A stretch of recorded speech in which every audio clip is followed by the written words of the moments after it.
खान साहब एक के बाद एक वाकया, एक के बाद एक इल्ज़ाम, और अब आज़म खान जो कि वज़ीर आज़म इमरान खान के प्रिंसिपल सेक्रेटरी हुआ करते थे, वो इस्लामाबाद से लापता हो गए हैं। आपकी जुरिस्डिक्शन में आता है इस्लामाबाद, कहाँ गए वो? नहीं, देखें, अभी उनकी जो है वो दरख्वास्त अभी मौसूल हुई है, तो उसके ऊपर इंक्वायरी इन्वेस्टिगेशन का अमल जो है वो बरूए कार लाया जाएगा और ये पता जो की जाएगी कि आखिर वो लापता हुए हैं या खुद ही किसी जगह पे जो है वो मौजूद हैं। तो इस बारे में अभी कोई हतमी बात तो नहीं की जा सकती, और जो मुझे इब्तदाई तौर पे मालूम है, उन्होंने अपनी दरख्वास्त में या उनके जो लवाकीन हैं उन्होंने कोई निशानदेही नहीं की उसमें कि वो कहाँ से जो है वो गायब हुए या किन लोगों ने उनको अपने साथ लिया है। तो इस बारे में अभी कुछ भी कहना जो है वो क़ब्ल अज़ वक्त होगा। वैसे ज़ाहिर लवाकिन को पता ही नहीं है, वो घर से निकले थे, फिर उसके बाद फ़ोन भी बंद है, तो उन्होंने गुमशुदगी की ही इतला दी है। आप कह रहे हैं इस वक्त तक अभी तक कोई मालूमात नहीं है आपके पास? हाँ, नहीं, अभी तक इस बारे में, क्योंकि ये कोई ज़्यादा पुरानी बात नहीं है, आज ही की ये इतला है, तो इस बारे में अभी जो इब्तदाई इन्वेस्टिगेशन है वो भी सामने नहीं आई कि जिसमें प्रेमा फ़शाई को बात कही जा सके कि वो किस तरह से जो है वो लापता हुए।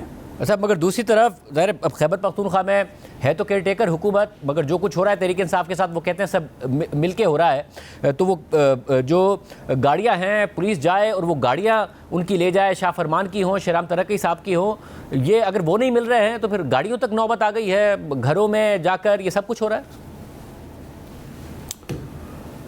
देखिए, वहाँ पे केयर टेकर गवर्नमेंट है, और मैंने जो केयर टेकर गवर्नमेंट के चीफ सेक्रेटरी साहब हैं, मैंने उनसे मालूम किया है जब ये ख़बर मीडिया पे आई है, तो उन्होंने कहा कि ये गवर्नमेंट की गाड़ियाँ थी। इन्हें मुतअद्दिद बार ये कहा गया कि जो बतौर मिनिस्टर्स जो इन्होंने गवर्नमेंट की तरफ से 2-2, 3-3 गाड़ियाँ जो है वो रखी हुई थी, जो कि इनके इस्तेहकाक से भी ज़्यादा थी, तो इनको कहा गया कि आप इनको वापस कर दें, लेकिन इन्होंने उसके ऊपर कोई जो है वो कान नहीं धरा, ना वापस की, ना ही कोई रिस्पॉन्ड किया। तो उसके बाद वो हुकूमत की गाड़ियाँ हैं जो कब्ज़े में ली गई हैं। सारी 3-3 गाड़ियाँ हुकूमत की एक शख्स के पास थी जो साबिक वज़ीर था, 3-3 गाड़ियाँ कैसे हो सकती हैं राज साहब? जी जी जी, ऐसे नहीं होनी तो नहीं चाहिए, लेकिन ऐसा ही था। अगर इनके पास इनकी वो ये समझते हैं कि इनकी ज़ाती गाड़ियाँ थी, तो उसका कोई रिकॉर्ड अगर इनके पास है तो वो पेश करें। वो सरकारी गाड़ियाँ ही थी और सरकार की तरफ से ही इनको फराहम की गई थी। उनका ये कोई रिकॉर्ड पेश नहीं कर सकेंगे कि जी ये देखेंगे हमारी प्राइवेट गाड़ी थी, हमारे घर पे खड़ी थी और इसे जो है वहाँ से जिस तरह से एलिजिबली वो कहते हैं कि चुराया गया है। मैंने इस बारे में जो निगरान गवर्नमेंट है तो उनसे जो है वो इस बारे में मैंने मालूम किया, उन्होंने पूरी ज़िम्मेदारी से मुझे बताया कि ये हुकूमत की गाड़ियाँ थी इनके पास, जो नाजायज़ तौर पे इन्होंने रखी हुई थी, इंटाइटलमेंट अब ख़त्म हो चुकी थी और ये वापस नहीं कर रहे थे। अच्छा, फिर खैबर पख्तूनख्वा से पंजाब की तरफ आते हैं। ज़ाहिर ऐसे लोग जो कि इमरान खान साहब से वफादारी के दावेदार थे, फवाद चौधरी हों, अली जैदी साहब हों, वो पार्टी छोड़ गए, मगर परवेज़ इलाही साहब पार्टी नहीं छोड़ रहे हैं। वो खुद कह रहे हैं कि उनको बहुत बुरे हालात में रखा हुआ है, और उनके बेटे मोनिस इलाही कह रहे हैं कि जब पंजाब इंस्टीट्यूट ऑफ कार्डियोलॉजी के प्रोफेसर बिलाल मुहिउद्दीन ने वालदा को फ़ोन करके मेडिकल रिकॉर्ड मंगवाया तो उन्हें भी हटा दिया गया। इस किस्म की टारगेटिंग हो रही है। नहीं, देखें, इस बारे में जो मेरी मालूमात हैं, जेल में वो उनको तमाम मेडिकल सहूलत जो है वो हासिल है, लेकिन बहरहाल है तो वो जेल ही। और इसके अलावा जब उनको वहाँ पे कोई ज़रूरत महसूस हुई तो उनको जो है ये PAC लाया गया और वहाँ पे उनका मुकम्मल जो है वो चेकअप हुआ, और जब उन्हें डॉक्टर्स ने कहा कि वो बिल्कुल तंदुरुस्त हैं, कोई उनको ऐसा ख़तरा नहीं है, तो फिर उनको जो है वो वापस जेल ले जाया गया। तो ये तो एक रूटीन की बात है कि किसी भी जेल में जो लोग हवालाती हैं या कोई कैदी है, उसे तकलीफ़ हो तो उसे फ़ौरी तौर पे हॉस्पिटल लाया जाए, उसका चेकअप करवाया जाए, और उसके बाद फिर उसे जेल में या हॉस्पिटल में जहाँ भी वो मुनासिब है उसे वहाँ पे रखा जाए। ये तो एक रूटीन का मामला है। और बाकी मैं ये आपको यकीन दिलाता हूँ कि जेल में वैसे ज़िम्मेदारी तो सूबाई हुकूमत की है, केयर टेकर सेटअप की है, लेकिन हमारे पास भी क्योंकि मालूमात हैं और एजेंसीज इस बारे में रिपोर्ट करती हैं, कोई उनसे कोई ऐसा सलूक वहाँ पे कि उनको वहाँ पे कोई जो है वो ईज़ा पहुँचाई जाए या उनको वहाँ पे जो उनके हकूक़ हैं रूल्स के मुताबिक, लॉ के मुताबिक, उनसे उनको महरूम किया जाए, ऐसी कोई बात नहीं है।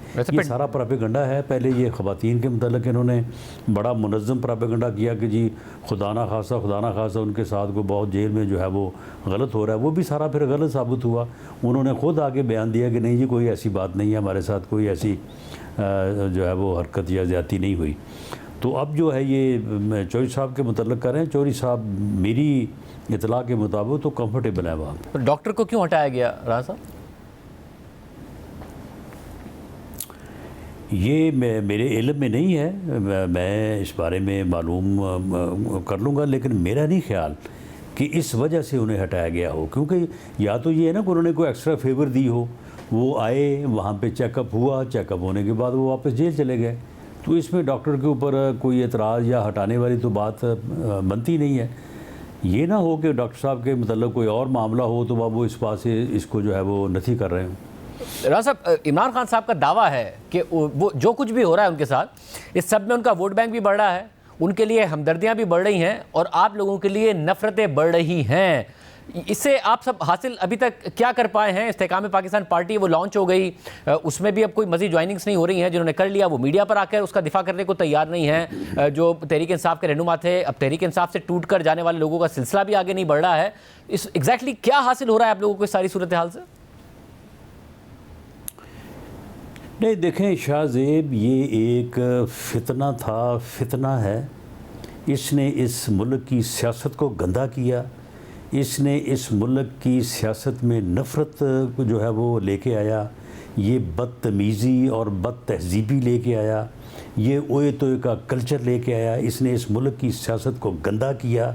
इसने इस मुल्क की सियासी रवायात को जो है वो रोंद डाला और इसने सियासी इख्तलाफ राय को जो है वो दुश्मनी में बदला।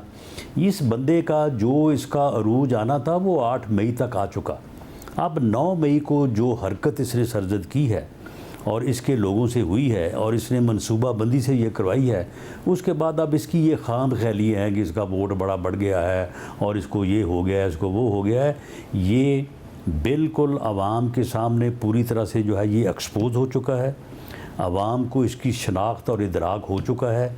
ये मैं पूरे दावे से कहता हूँ कि अब ये कभी भी जो है वो इस मुल्क की सियासत में कोई मेन रोल अदा करने की पोजीशन में जो है वो नहीं होगा और ना ही लोग इसके साथ होंगे।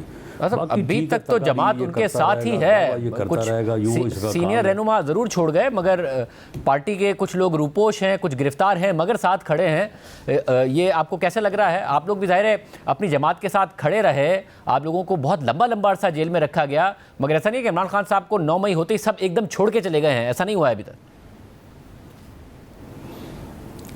नहीं, उसमें 9 मई से पहले जो इसने नफ़रत की सियासत को फ़रोग़ दिया, जिस तरह से इसने कौम के नौजवानों के जो है वो ज़हनों में नफ़रत और बरूद भरा इसने, और जिस तरह से जो है वो उनको 9 मई की जो है वो पोजीशन में ये लेके आया, ये सारी चीज़ें जो हर ज़ई शोर आदमी को मालूम है। हर ज़ई शोर आदमी ये समझता है कि ये बंदा जो है ये तो इस मुल्क में अफरा तफरी और अनारकी चाहता है। ये तो इस मुल्क की सियासत में ऐसा नासूर है जो जिसका जो है वो मासवा तबाही लाने के इस मुल्क की सियासत में, और इसका कोई काम ही नहीं है।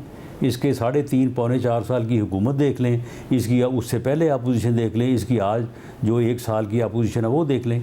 इस किरदार का आदमी जो है वो किसी भी कौम का जो है वो अक्सरियत का लीडर हो सकता है? बिल्कुल नहीं हो सकता। ठीक है, चंद लोग जो हैं वो उसके शहर में और उसके झूठ में मुब्तला हो सकते हैं। और ये आप देखेंगे ये इलेक्शन जब आएगा, ये 2013 में भी बड़ा पॉपुलर था। 2013 में भी जो है वो इसके बड़े जलसे भरे थे। 2011 में वो सबसे बड़ा मशहूर ज़माना वो मीनार पाकिस्तान वाला जलसा भी इसका हुआ था। तो फिर क्या इसकी इलेक्टोरल स्ट्रेंथ जो है वो सामने आई थी 2013 में। ये अब जब भी इलेक्शन होगा जो कि 2023 में होगा इंशाल्लाह, तो उसमें इसकी इससे ज़्यादा पार्लिमानी स्ट्रेंथ सामने नहीं आएगी।